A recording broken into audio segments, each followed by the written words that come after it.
ಊಡಿದಡುನ್ನದು ನೀಡಿದಡೊಲಿಯದು ಕಾಡದು ಬೇಡದು ಒಲಿಯದು ನೋಡ ಊಡಿದಡುಂಡು ನೀಡಿದಡೊಲಿದು ಬಿದು ಬೇಡಿದ ವರವ ಕೊಡುವ ஜங்கமலிங்கத பாதவ ஹிடிது பதுக்கிதே காணா சென்ன மல்லிகார்ஜுன. மாறும் பக்தி நிலை. இஷ்டலிங்கத்திலிருந்து ஜங்கமலிங்கத்தை நோக்கிய பயணம்.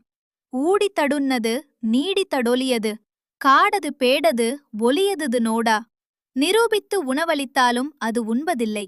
காணிக்கைகளை அர்ப்பணித்தாலும் அது மகிழ்ந்து அருள்வதில்லை.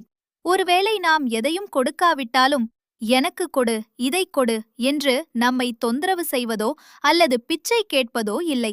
ஆனால் உணவளித்தால் உண்டு, கொடுத்தால் மகிழ்ந்து, கேட்ட வரங்களை அள்ளித்தரும் ஜங்கமலிங்கத்தின் திருவடிகளை பற்றி கொண்டு நான் பிழைத்திருக்கிறேன், வாழ்ந்து வருகிறேன். உணவூட்டும்போது ஏற்றுக்கொண்டு, கொடுக்கும்போது மகிழ்ந்து அனுகிரகிக்கும், கேட்கும் வரத்தை தரும் ஜங்கமமே லிங்கமாக விளங்கும் குருவின் பாதங்களை வழிபட்டு நான் வாழ்கிறேன். ஆன்மீக மாற்றத்தின் அனுபவ வசனம். இது ஒரு நிலையின் மாற்றத்தை, அவஸ்தாந்தரம், பக்தி நிலையின் அடுத்த கட்டம் விவரிக்கும் வசனமாகும். கடுமையான ஆன்மீக சாதனையின் மூலம் பெற்ற நேரடி அனுபவத்திலிருந்து உதித்த வசனம் இது. இஷ்டலிங்கம், உடலில் அணியும் லிங்கம் என்பது பக்தியை கற்றுக் கொடுப்பதற்கும் பக்தனின் உணர்வுகளை வெளிப்படுத்துவதற்கும் சமுதாயத்தை ஒரே இடத்தில் ஒன்று சேர்ப்பதற்கும் ஒரு கருவியாக பயன்படுகிறது. இஷ்டலிங்கத்தை பற்றிய இந்த ஆழமான கருத்தை தீட்சை வழங்கும் காலத்திலேயே உணர்த்துவது மிகவும் அவசியமாகும். இஷ்டலிங்க பக்தியிலிருந்து ஜங்கம பக்திக்கு மாறுதல். அக்கமகாதேவி அவர்கள் இஷ்டலிங்க வழிபாட்டிலிருந்து ஜங்கம பக்தி நிலையை நோக்கி திரும்பியுள்ளார். ஊடித்தடுன்னது நீடித்தடுலியது உணவளித்தாலும் உண்பதில்லை, கொடுத்தாலும் மகிழ்வதில்லை என்று அவர் கூறும்போது, இஷ்டலிங்கத்திற்கு நாம் நைவேத்தியம் படைத்தாலும் அது அதை நேரடியாக ஏற்று உண்பதில்லை என்பதை சுட்டிக்காட்டுகிறார். அது ஒரு சின்னஞ்சிறிய வடிவம் மட்டுமே.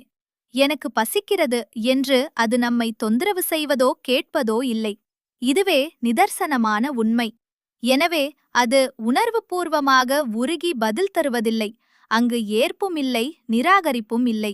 ஆனால் உணவளித்தால் உண்டு, கொடுத்தால் மகிழ்ந்து, கேட்ட வரத்தை தரும் ஜங்கமலிங்கத்தின் பாதங்களை பற்றி பிழைத்தேன் என்று கூறுவதன் மூலம் எங்கு என் பக்தி ஏற்றுக்கொள்ளப்படுகிறதோ அங்கேயே நான் பக்தி செய்வேன் என்ற உன்னதமான அனுபவ தத்துவத்தை வெளிப்படுத்துகிறார். ஜங்கமம் பக்தியை ஏற்றுக்கொண்டு அனுக்கிரகம் செய்கிறது. ஜங்கமமே பரமாத்மா. ஜங்கமமே பரமாத்மாவின் வடிவம். ஜங்கமம் என்றால் ஆன்மீக சத்தியத்தை முழுமையாக உணர்ந்து சாட்சாத்காரம் செய்து கொண்டவர், ஞானி என்று பொருள். அது ஆன்மீக சாதனையின் மூலம் சாத்தியமாக்கப்பட்ட உண்மையான ஒளியாகும். அந்த ஒளியே குரு, அந்த ஒளியே ஜங்கமம்.